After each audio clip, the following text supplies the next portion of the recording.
How to turn on call waiting. Want to turn on call waiting on your Infinix Smart 10 Plus? This feature lets you know when someone is calling while you're already on another call. Follow these simple steps to enable it. Step 1. Open phone settings.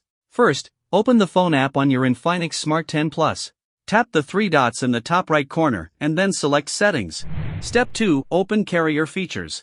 Inside the phone settings, look for Carrier Features and tap on it to access your SIM-related calling options.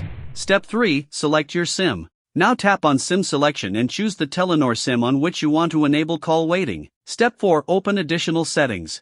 After selecting your SIM, tap on Additional Settings. Here, you'll find several options related to your network and calling features. Step 5. Turn on call waiting. Find the call waiting option and switch the toggle on. Once enabled, you'll be notified when another person calls you while you're already on a call. That's it. Call waiting is now successfully turned on your Infinix Smart 10 Plus. Now you won't miss another incoming call while you're already talking. Follow for more useful Android tips and easy phone tutorials.